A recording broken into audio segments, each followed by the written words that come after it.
I am going to talk today about two topics that everybody seems to hate, but they affect us every day in our every day life. They have been affected our world nearly forever, at least in a very concrete way since the beginning of our recorded history. And it's dramatic, the fact that people doesn't really want to acknowledge it, and it sparks so many passions when you talk about these two topics. But we have been understanding these two things completely wrong. I now have to have the time and the patience and enough knowledge to talk about that. So I am going to talk about these two things that everybody hates to talk about. They are religion and politics. They affect our lives, and they have been affecting the world as we know now, because they were kind of explanations. They were trying to set up rules and explaining how things should be and how things should be organized, and what is the sense and our purpose and our place in the world. And there were a lot of combinations between politics and religion, as we know. If we go back to Egypt or to the greatest civilizations, they were religious status. They were running, politically speaking, but always backed up with a religion. So back then, that was the most coherent way of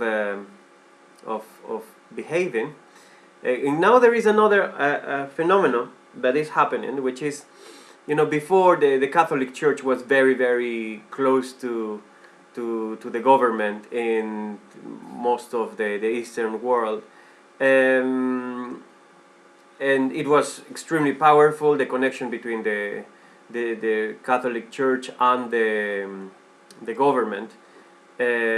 Of course, I am not going to give you a lecture about history and how this partnership began, but we all know that there was, for example, in the 1400s, this witch hunting in a massive way. I just learned yesterday that about 60,000 women, mainly, at least 99% of those deaths,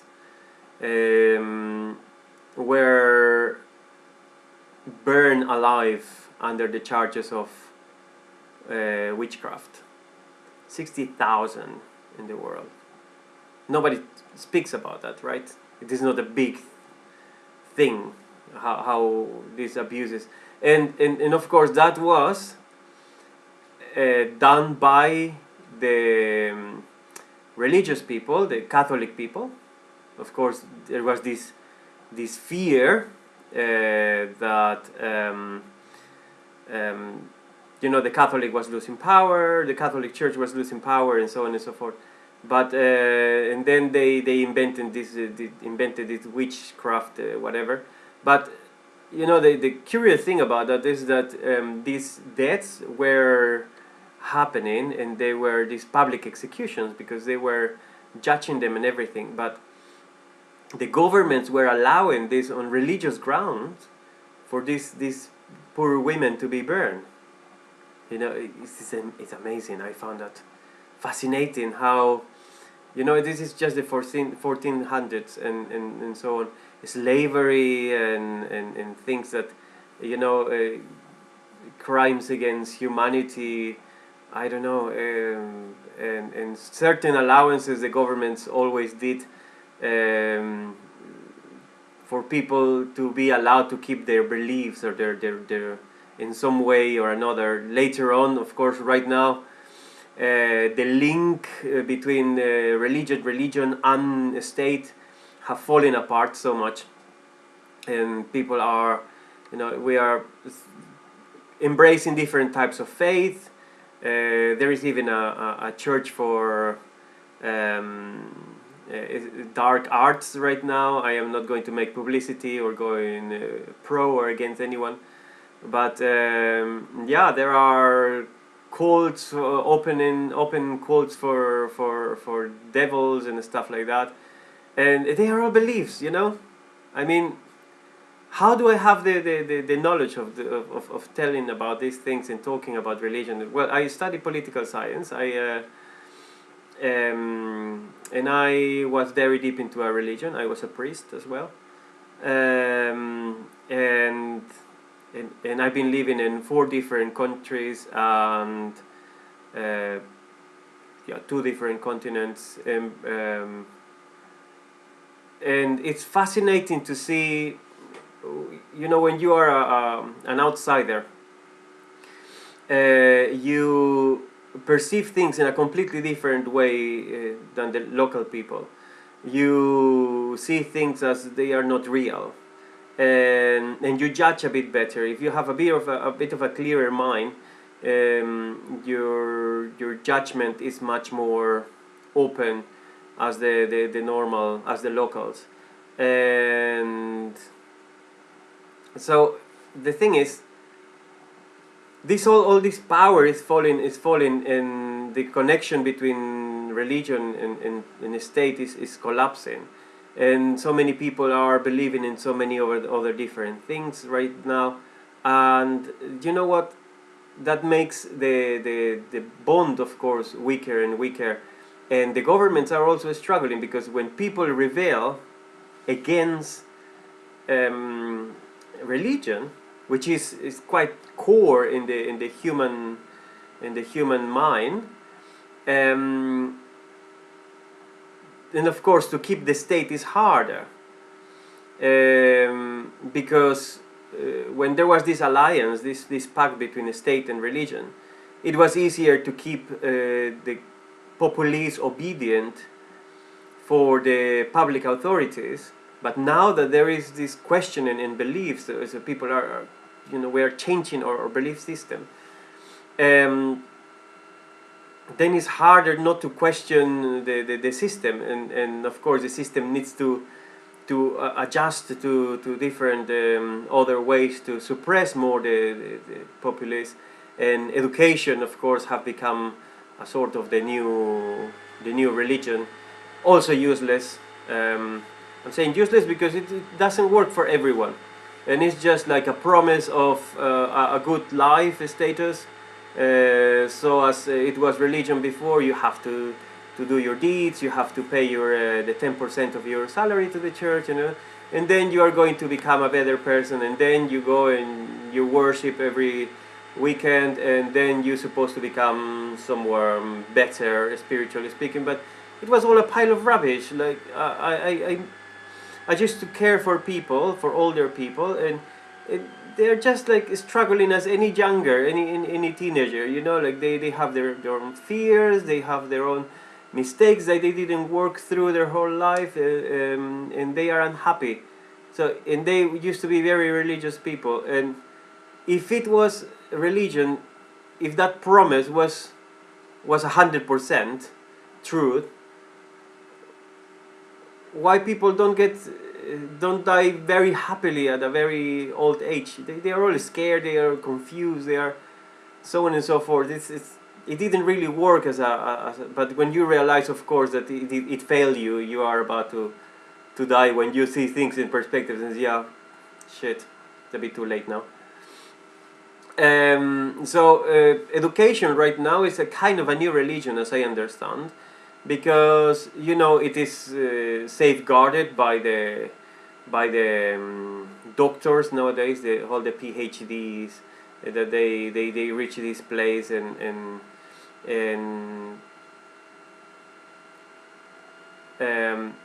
they defend this system because the system kind of work for them. This knowledge, and then you are limited in many things if you don't have education, or you don't have the right paper saying that you can do certain things, and then of course it's only you to be blamed. But when you come out of a university with your degree, for example, I finish laws, I finish political science in Peru, I can be a lawyer in Peru, but I go to England and I cannot work as a lawyer in England because the law system is completely different. I cannot work as a lawyer in Germany, and so whose fault is it? I mean, the system it's not working. I know that for some other sciences might work a little bit better, but it is not the case really. That one can be whatever you study everywhere. It's the language barrier. It's some other things that these groups of people, the academic people, try to safeguard, and I know very very good professionals from Spain, for example, who are working in other places in the European Union as even cleaning people.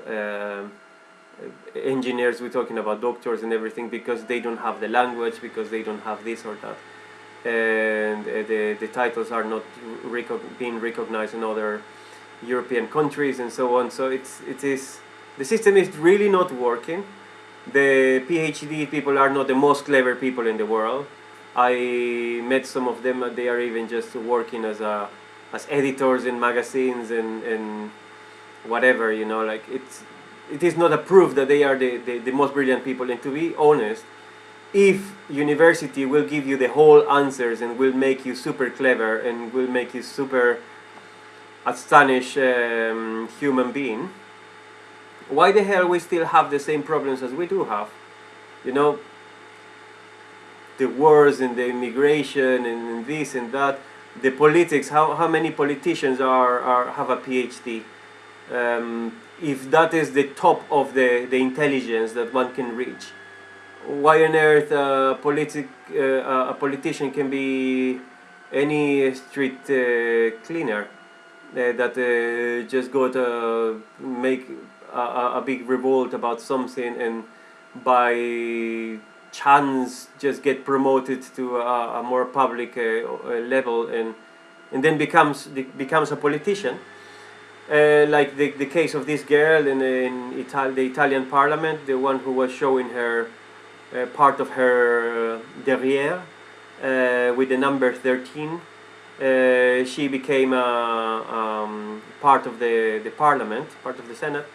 We had one in Peru as well, one minister who went over, who campaigned showing her bum and a number in her bum, and people voted for her. That's incredible. And I mean, meanwhile, why the states are wrongly designed, because they are all supported in a lie, of course. They steal our money because we didn't sign any contracts with them about representation, and what our we don't have any agreements on with them saying that they are able to take our money as taxes. The taxes are impositions that they come from the kingdom's time. That was for protection and everything. Hey, Switzerland doesn't have an army, and they still being protected. They went through the Second World War without struggling between not being between both fires, both armies, and they were completely neutral. And the Swiss economy is even better than the German economy nowadays, and everybody's like making a big thing about how well Germany is doing. Well, hello, Germans are going to work in Switzerland and they have a better life over there. Now, well, there is a big mismatch and a big contradiction against the democracy system and what the beliefs were and so on. I think it's very interesting to be witnessing these changes right now, and to see how everything is all these systems are changing, and people are getting a bit more intelligent right now. I don't want to say that I am completely against people, but it is so tough to really don't look at most of you and feel pity for you. And I know you are being you're taking it a bit personal right now. But honestly, I mean, we work to survive. We don't have really a a very good quality of life. Yeah, we can maybe pay our mortgages, we can maybe pay our cars, our loans, just exactly, you know, like what we need. But we are working for a system that where we are slaves. 40% of our lives, meaning our time, our money is being taken as taxes, if not more. In Germany, 20 years ago, the government had the 5% of the available income from the citizens. Now it's 55% of the available income goes to the government. 55. We don't need, the governments don't need that much money anymore to not every day hospitals are built, not every day roads are built, not every day big projects of infrastructures are built. The government should be self-sustainable. The government should be able to take our money, say as a contribution to them, and generate their own resources so that we don't have to keep paying and paying and paying every time more and receiving every time less for our money. Before, the government was providing all the services like water, electricity, transport, telecommunications. Then those companies were privatized or were given in concessions. So we are receiving less money for less services for the money that we are giving, and even we are being charged more money towards taxes, and it's just, this makes me angry and also makes me feel pity for people, because without any contract, without any agreement with the government, without any acceptance for this, we just look at our pay slips every month and we are like, okay, this money was taken in taxes. And it's our lives that are being robbed and stolen by our government systematically. We are always tired, we never have enough time to do things, we work 5 or 5.5 days per week. Governments allowed private companies to do whatever they want with us. They sign contracts. I work personally from 7:30 in the morning to 6 in the night. But it's not just that. I mean, it's commuting time, it's getting ready for work, it's because there are so long hours as well, getting looking after the food that you are going to eat that day, preparing that as well. All of that is time. So it is not just the 8 hours that you're supposed to work, it is more. If you think about how long does it take you washing your clothes, specifically for the work you do, getting ready every day, driving over there, and all of those expenses, your life is, no wonder why you don't have time, you are always tired. And the truth is, we don't need to pay that much, we don't need to work that much. We could be having the same quality of life working half of the time. If the government is taking half of our money in taxes, that means that we should be working only 2.5 days per week and still having the same quality of time, of life. Because, no one pays for a service that for life, and this is what we are doing in the current system, and that makes me feel sorry for people, because somehow, in some point in our lives, we stop questioning things. As it was before for the religions, like you were like, oh, the priest was over there, and you were just the sheep, yeah, and you were like, oh yeah, we have to do as they say, and there was no question asked, and you have to do your deeds, you have to confess yourself, you have to do every Sunday, you have to give the money, you have to whatever. For the government, is working the same. The government, they say, okay, we're taking your money just like that, and nobody says anything. When you sign a contract with your employer, you sign a contract for a specific amount of money, right?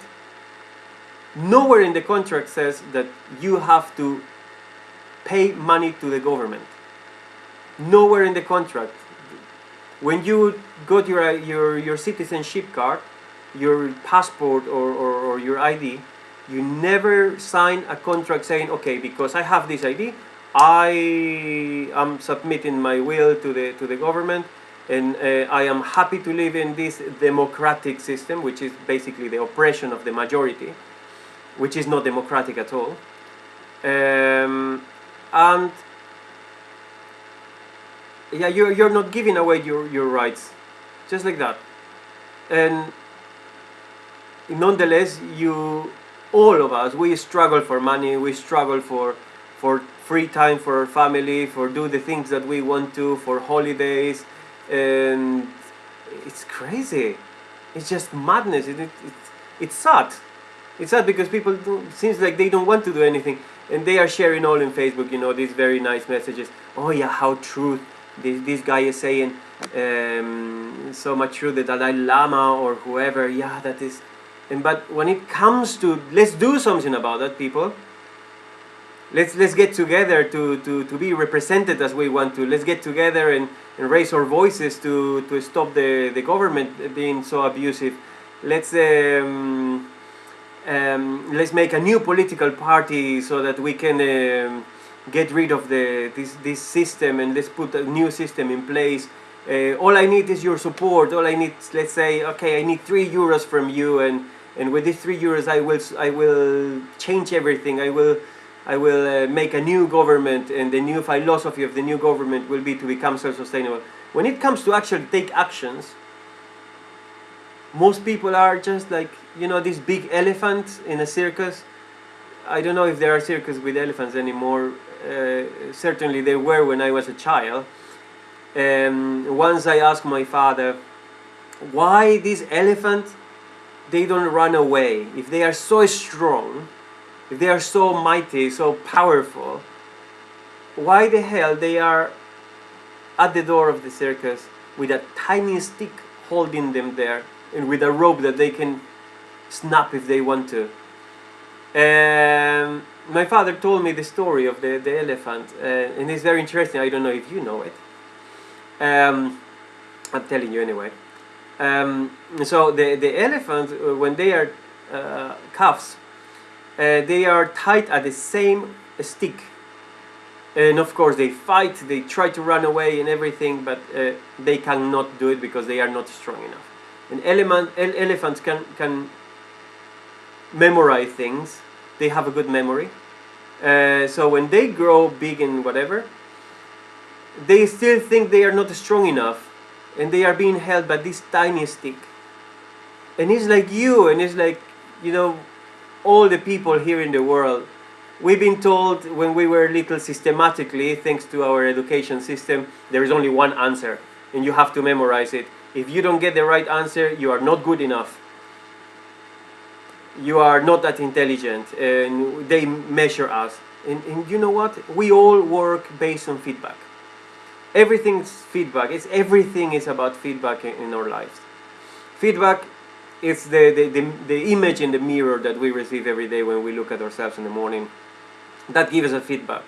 And then we process the feedback and we say, yeah, I am good looking, or I'm not that good looking. Then we go out, and then kids in the school want to be our friends, and that's a feedback. What type of friends you are surrounded, that's a feedback. Your parents talking to you, that's a feedback. Your brothers being nice or whatever, that's a feedback. The teachers telling you cannot, you can do, that's a feedback. Your parents always saying you cannot do certain things, that's a feedback. And then you go to the university, they tell you no, you cannot do this, that's a feedback.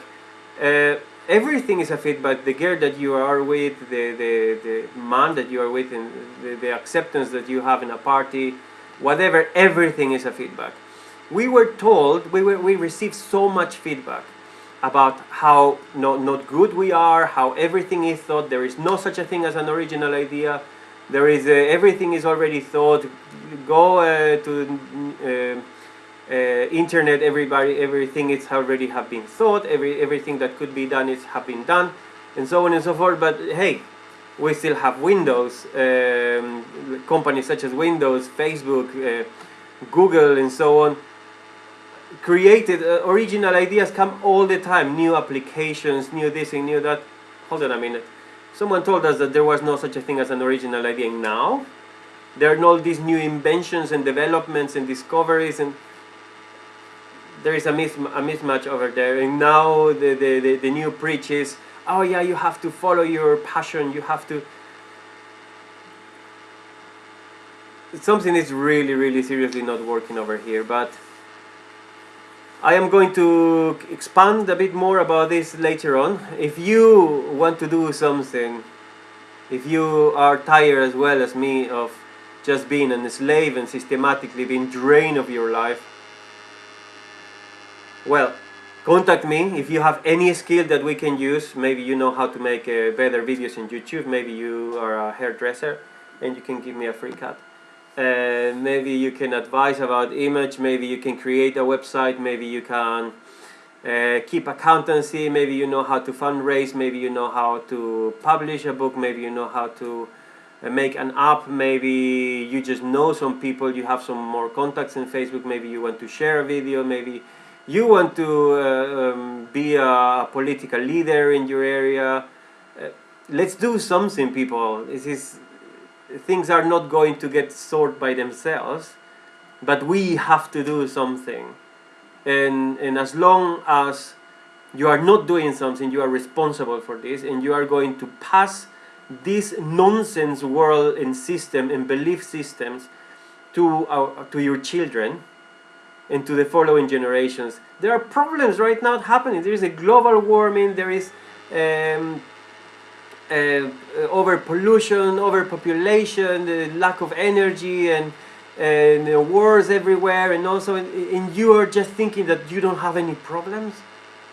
Take a bit of responsibility. If you are not part of the solution, you are part of the problem, and things are not going to sort out themselves. And we need people who can think a little bit, people who can give a bit of themselves to generate a change. It cannot be that I am the only one seeing all this, this shit around me, and all of these zombies just surviving with the hope that one day things are going to get better. Wake up. Not by themselves. Things are not going to get better by themselves, and you know that deep down. I'm going to make some more videos about other different topics right now, but thank you for watching. And if you found any sense in what I'm saying, get in touch. You're not alone, and I hope I'm not alone either. Cheers.